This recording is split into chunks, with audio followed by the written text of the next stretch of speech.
Every planet has secrets buried beneath its surface, but Mars has one that Starfleet spent over 2 centuries trying to erase from every database, every star chart, every briefing room in the Federation.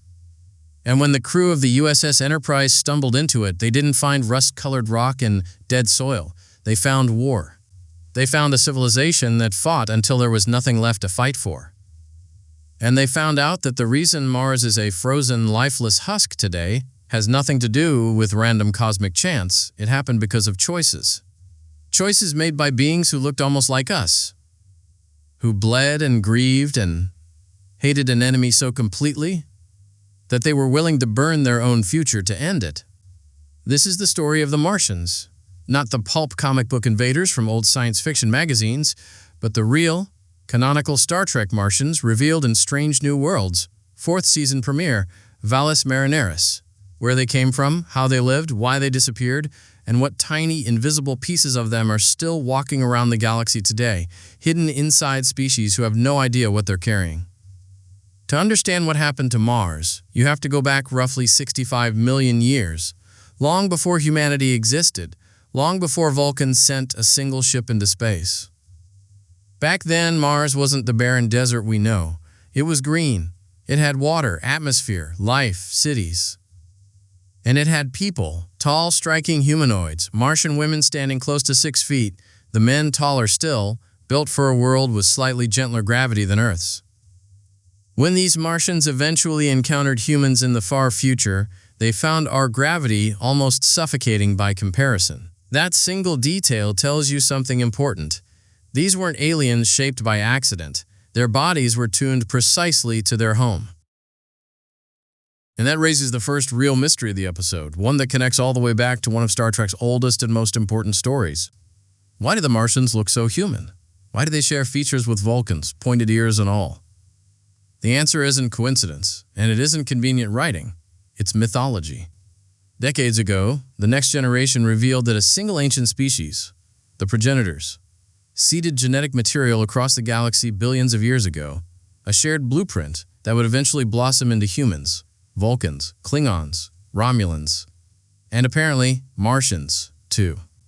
Mars wasn't some isolated evolutionary accident. It was another branch on the same ancient tree, which means when Spock stands in front of Martian genetic evidence and realizes he's looking at family, that's not fan service.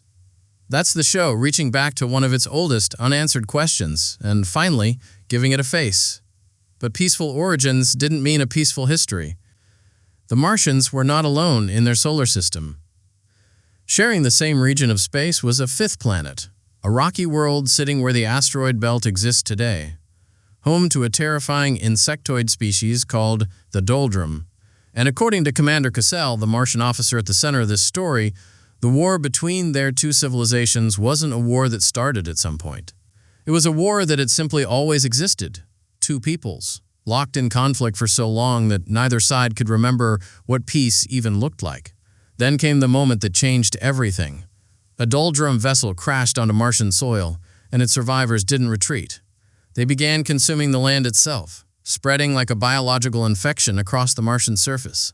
Faced with an enemy they couldn't reason with and couldn't contain, the Martians made an almost unthinkable decision. They tore the infected land away from their own planet, ripping a wound into Mars so massive it remains visible today. We call it Valles Marineris, one of the largest canyon systems in the entire solar system. For decades, real-world scientists have debated how such an enormous scar could have formed. Strange New Worlds answers that question with something far more haunting than geology. It wasn't erosion. It was surgery, performed in desperation, and it cost roughly 2 million Martian lives to complete. Think about what that number actually means. 2 million people, sacrificed not in a single battle, but in an act of self-amputation, cutting away a piece of their own world to save the rest of it. That's not the story of hostile invaders. That's the story of a civilization already bleeding out, still fighting, still trying to survive with whatever they had left. And what they had left wasn't much. This is one of the most important details in the entire episode. The Martians never developed warp travel. They never built energy shields. Everything they had was sublight, impulse-based, desperate improvisation dressed up as military technology. Their ships could still move fast enough to challenge a Constitution-class starship in pursuit, and they carried something even more unsettling. a phasing technology that let Martians walk directly through solid matter, passing through the hull of a starship as though it wasn't there at all. Imagine facing an enemy who can simply step through your walls. No forced entry, no breach, just presence, suddenly, where there shouldn't be any. It's an ability that feels almost supernatural, and yet it never crosses over into invincibility.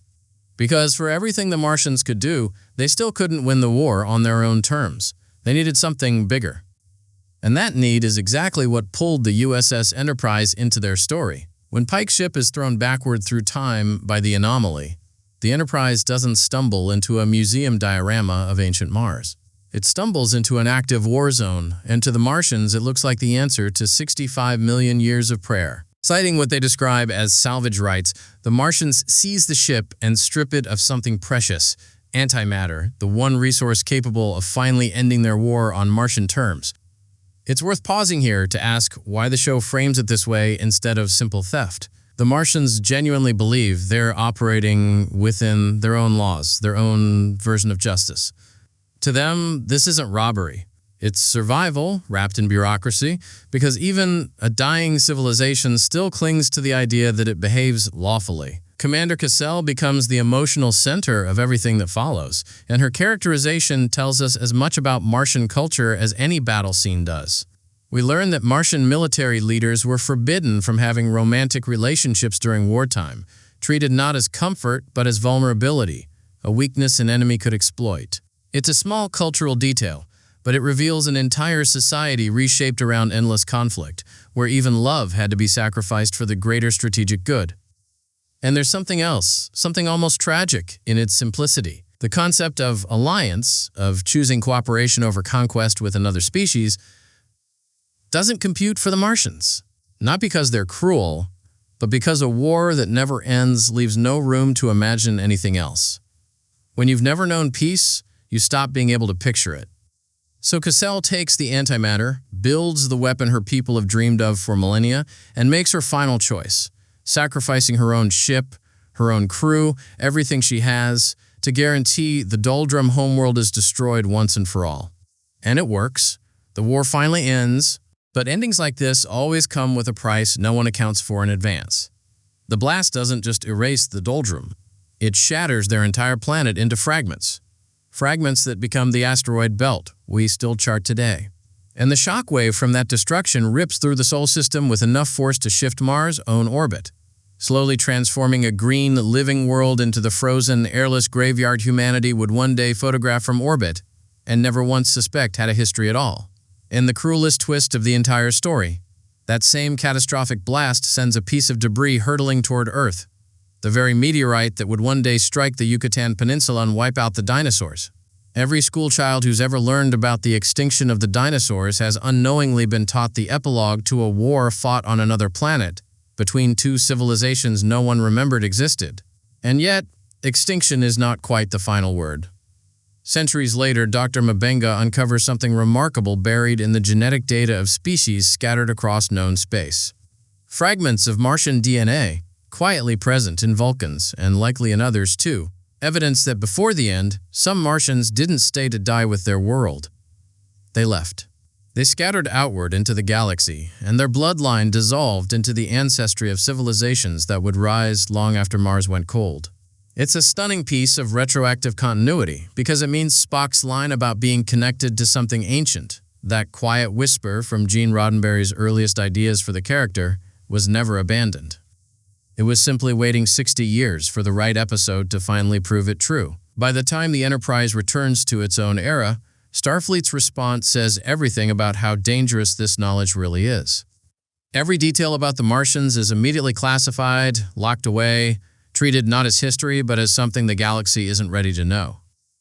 Which leaves us with the real question worth sitting with. If the war that reshaped an entire solar system, wiped the dinosaurs off the face of the Earth, and quietly rewrote the ancestry of half the galaxy's humanoid species can be hidden this completely, what else has been buried in the name of protecting the timeline? That's the real haunting truth at the center of Valles Marineris. Extinction isn't always silence. Sometimes it's still speaking, in the DNA of the people who came after, in the scars carved across a planet's surface, in a name we've been saying wrong for centuries, without ever knowing what it truly meant. So here's what I want to know. Do you think Starfleet was right to bury this history, or does a truth this massive deserve to be known? Drop your take in the comments. If this deep dive into one of Star Trek's biggest lore reveals hit the spot, do me a favor and hit that like button. Subscribe if you're new here, and share it with a fellow Trek fan who needs to know the truth about Mars.